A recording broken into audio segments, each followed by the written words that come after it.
Здравствуйте, ребята! Тема сегодняшнего урока – выпечка хлеба. Цель урока – изучить выпечку хлебобулочных изделий и процессы, протекающие в тестовой заготовке при выпечке. Критерии оценки – определяет качество выпеченных изделий по органолептическим показателям, владеет режимами выпечки различных видов хлеба. В результате обучения вы узнаете, выпекаете хлеб и хлебобулочные изделия, определяет готовность полуфабрикатов к выпечке. Хлеб всему голова. Хлеб – это хлебобулочные изделия без начинки с влажностью более 19% по терминологии ГОСТ 32677-2014, массой более 500 грамм, получаемые путем выпекания теста, состоящего как минимум из муки и воды, разрыхленного дрожжами или закваской. Технологический процесс приготовления хлеба состоит из следующих стадий: замеса теста, других полуфабрикатов, брожения полуфабрикатов, деления теста на куски определенной массы, формирования и расстойки тестовых заготовок, выпечки, охлаждения и хранения хлебных изделий. Классификация хлеба и хлебобулочных изделий. По виду и сорту муки: ржаные и пшеничные и смеси ржаной и пшеничной муки. По рецептуре: простые – это мука, вода, соль и дрожжи, и улучшенные. Также добавляют сахар, жир, яичные и молочные продукты, пряности. По способу выпечки хлеб бывает формовой и подовый. По способу реализации покупателям хлеб делят на весовой и штучный. Простой ржано-пшеничный хлеб вырабатывают в следующем ассортименте: украинский новый, ассортимент улучшенного ржано-пшеничного хлеба, столовый, бородинский и ароматный. Типы хлеба: это бейгл в США, бисквит Западная Европа называется, в Германии называется брецель, бриош Нормандия, Франция, каравай России, Украине, Беларуси, ржаной хлеб страны СНГ и Скандинавии, сайка – это Россия, Прибалтика, французский багет – это Франция. Что делает для приготовления хлеба?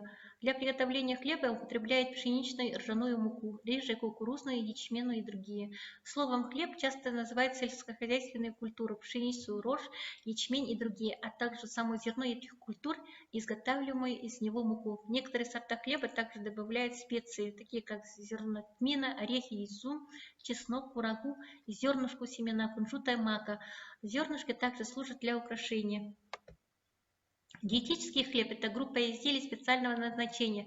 Хлеб для диабетиков, почти не содержащий крахмала и сахара. Хлеб зерновой для лиц, страдающих вялостью желудочно-кишечного тракта. А хлоридный бессолевый хлеб для лиц, страдающих заболеванием почек или гипертонией.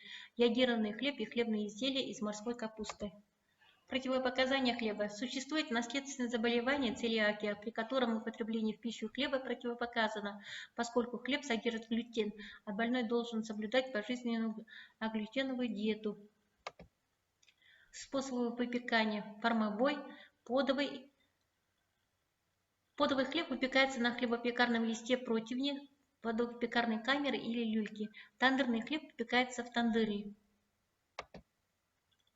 Поступающая на хлебзавод мука, дрожжи и другое сырье подвергается лабораторному анализу, целью которого является проверка соответствия сырья стандартам и установление его хлебопекарных свойств. Приготовление теста, то есть замес опары и брожение, замес теста и его брожение, осуществляется порционно. На стадии подготовки сырья происходят механические процессы смешивания валка муки, разделения, растворение сахара и соли и так далее. Участник приготовления полуфабрикатов включает в себя активацию прессованных дрожжей, приготовление жидких дрожжей, заквасок, опар и других полуфабрикатов, которые охватывают большое количество разнообразных процессов. Мука изготавливается из зерен, размельченных до порошкообразного состояния. Именно от муки зависит основная структура выпеченного хлеба. Наиболее распространена мука ржаная, ячменная, кукурузная и пшеничная. В среднем зерне в процессе превращения муку проходит путь до 5 километров по различным этажам современной мельницы. В составе муки в хлеб попадают крахмал и белки. Установка для просеивания муки. Муку перед тем, как пускать на производство, обязательно просеивают. Структура и химический состав жидкости, вода или либо другая жидкость используется для формирования из муки теста. Объем необходимой жидкости различается в зависимости от рецепта, но общепринятым для дрожжевого хлеба является примерное отношение объемная часть жидкости к 3 частям муки. В рецептах, в которых используется заквашивание на пару, содержание жидкости может превышать содержание муки.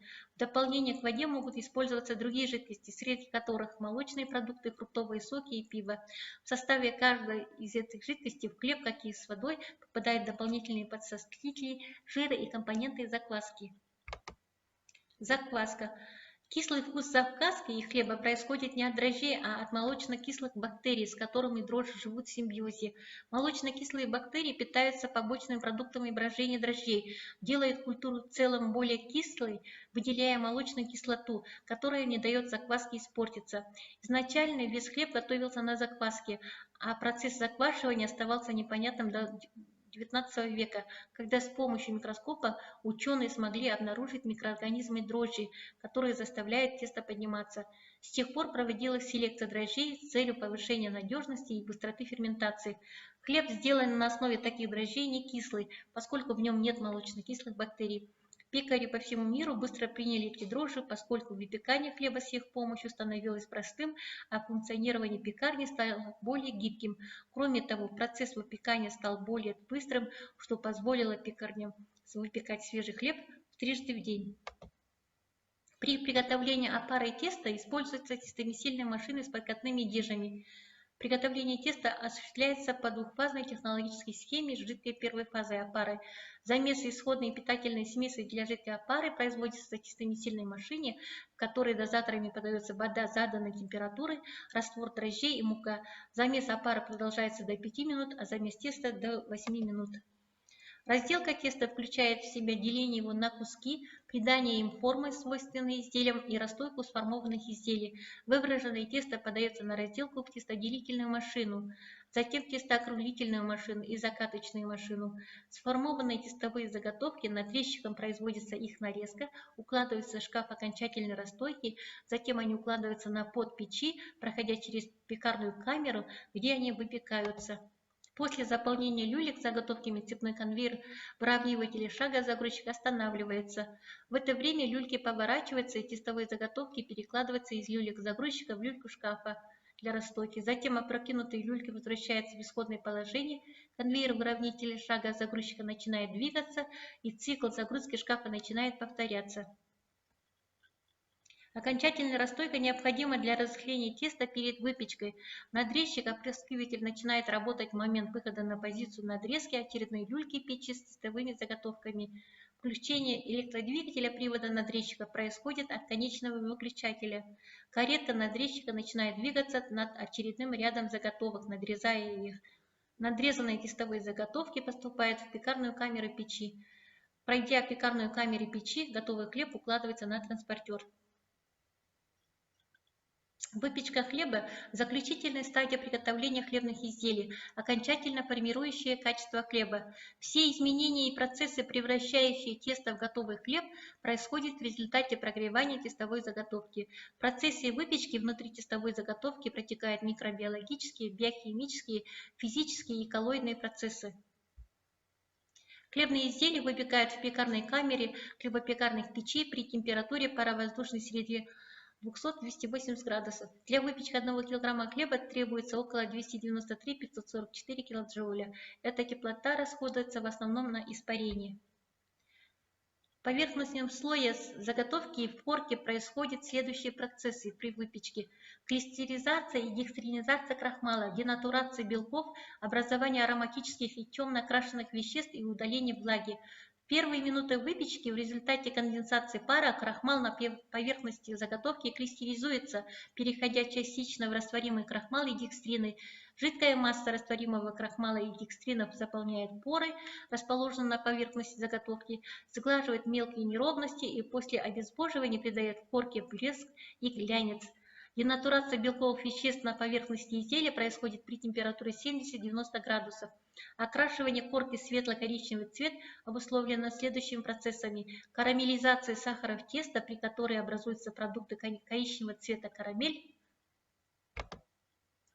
При обезвоживании корки часть влаги, около 50%, испаряется в окружающую среду, а часть переходит в мякиш.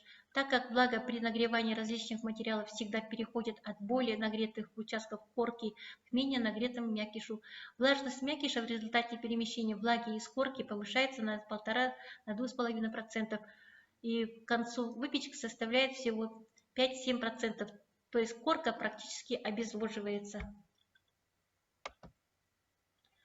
Типы хлебопекарных печей по устройству в зависимости от конструкции хлебопекарной печи делятся на стеллажные, ротационные, подовые, конвейерные, тупиковые. Самыми производителями являются тоннельные и тупиковые печи, используются, как правило, на крупных хлебзаводах. Далее по производительности можно поставить ротационные, подовые и конвекционные печи. На этих печах выпекается наш хлеб. Тупиковые хлебопекарные печи предназначены для выпечки широкого ассортимента хлеба и хлебобулочных изделий из ржаной и пшеничной муки. Выпечка хлеба происходит по мере продвижения люлек с формами по внутреннему объему печи в результате обогрева тестовых заготовок греющими каналами, входящими в систему обогрева. Печь может применяться на хлебопекарных предприятиях в составе механизированных или автоматизированных линий средней и большой мощности. Печи ярусные предназначены для производства хлебобулочных и кондитерских изделий. Применяется также для приготовления птицы, мяса, рыбы и овощей. Особенностью ярусных печей служит отсутствие вентиляторов, что позволяет избежать микровибраций и добиться качественного выпекания. Ярусные печи востребованы на предприятиях общественного питания, ресторанах, кондитерских цехах, мини-пекарнях, где не требуется большая площадь. Перед вами ярусная печь. Подовые хлебопекарные печи предназначены для выпечки хлеба и кондитерских изделий. Особенностью подовых печей является наличие нескольких уровней подов, на которые помещаются тестовые заготовки. В подовых печах можно выпекать одновременно различные хлебобулочные изделия, к примеру, плюшки из пшеничной муки и сдобные булочки. Это как минимум 2 раза ускоряет процесс приготовления лакомств. Они используются в кафе, ресторанах и производственных цехах. Перед вами подовая печь. Конвекционные хлебопекарные печи используются для заготовки различных по степени сложности блюд. В таких приборах можно приготовить мясо, рыбу, хлебобулочные изделия. Все блюда получаются идеально пропеченными, сочными, с хрустящей корочкой и невероятно вкусными. Конвекционными печи называются по основному принципу своего действия конвекции. Последний термин означает равномерное и принудительное распределение нагретого воздуха. Перед вами конвекционная печь Потум. Печи хлебопекарные туннельные предназначены для выпечки широкого ассортимента хлебобулочных изделий в поточном режиме. Используются с крупными предприятиями для изготовления хлеба, печенья, булочек и многих других. Все тоннельные печи обеспечивают высокую степень безопасности, так как процесс контролируется программным управлением. Участие человека сводится к минимуму, к тому же экономит производственные затраты. Такой тип печей, как правило, используется крупными предприятиями, хлебопекарными комбинатами. Печи хлебопекарные ротационные применяются для различных хлебобулочных изделий. Они представляют собой машины внушительных размеров, внутренние пространства которых называются пекарской камерой. Ротационные печи отлично подходят для использования на больших предприятиях или в хлебопекарных цехах, где выпечка производится в больших объемах. Перед вами печь хлебопекарная ротационная Муссон Ротор.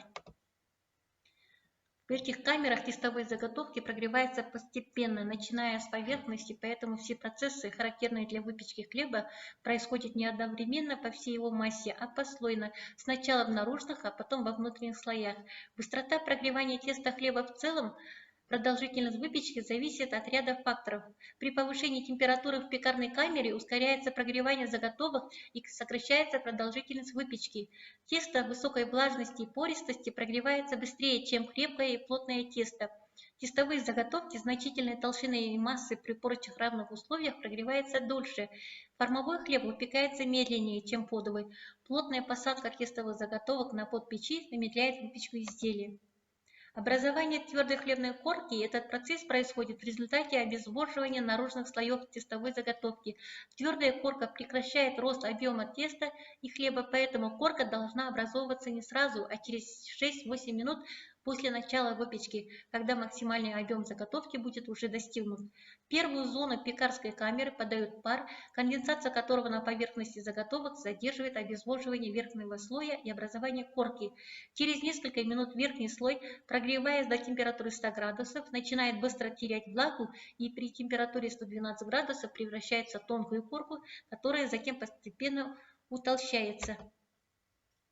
При обезвоживании корки часть влаги, около 50%, испаряется в окружающую среду, а часть переходит в мякиш, так как влага при нагревании различных материалов всегда переходит от более нагретых участков корки к менее нагретому. Температуру корки к концу выпечки достигает 160-180 градусов. Выше этой температуры корка не нагревается, так как подводимое к ней тепло расходуется на испарение влаги, перегрев полученного пара, а также на образование мякиша.